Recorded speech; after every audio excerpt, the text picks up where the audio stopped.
Tere õhtust, discgolfi sõbrad! Nüüd oleme siis reedese ketatutvustuse juures. Selge on see, et on neljapäeva õhtu ja alanud on Pro Tour, nii et lähen praegu siit telekatoast üldse eemale.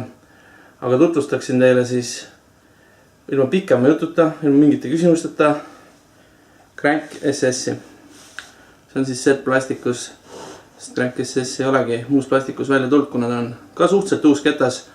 Uusimad on vaid Undertaker ja Thrasher. Ja nagu näete, tegemist on väga laiaäärelise, väga, no ma ütlen ära juba väga kaugel lendava kettaga. Kiirus 13 ja tegemist on siis SS ütleb, on siis Super Strite lühendina kasutusel Discraftil. Ja reeglina tähendab seda, et kui sul on tugev käsi, siis sa viskad seda ketast üle.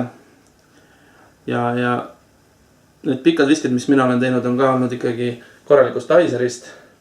Siis ta läheb üle ja läheb paremale ja tuleb tagasi. Tal seda tagasitulekut on ja seda sellist, et kui sul väga hästi vise ei õnnestu, läheb liiga õhku näiteks või on tagant tuul, siis see ketas ei pruugi üldse väga palju üle minna, et ta on selline põnev distantsi ketas. Et sa pead ikkagi oskama temaga visata, aga kui see välja tuleb, siis see on kuld.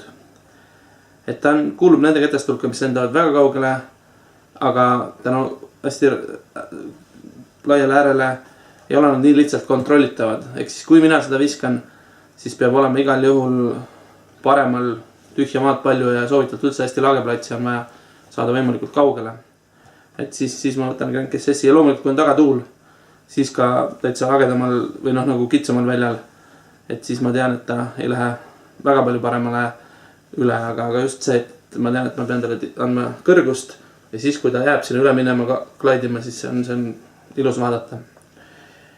Ja siin ongi see konkreetne isend on 173-174 grammi ja temast on olemas ka just, et kui rääkida nüüd midagi, mida naistele lastel soovitada kaugele viskamiseks, siis eriti siis ütleme tõenäoliselt see sama Crank SS Light, Z-Light oma 150-155 grammistena on koos Surge SS-iga tõenäoliselt kaks sellist kõige alakamat versiooni, mida võiks soovitada.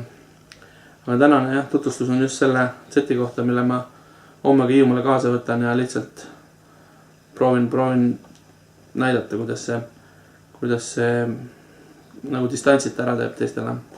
Et see on väga, väga tõenäoline juhtuma. Nii et loodetavasti näen Hiiumaal inimestega, kõik need kettad on kaasas ja nii mõndagi muud. Astuge läbi, küsige nõu. Nüüd vaatame discgolfi.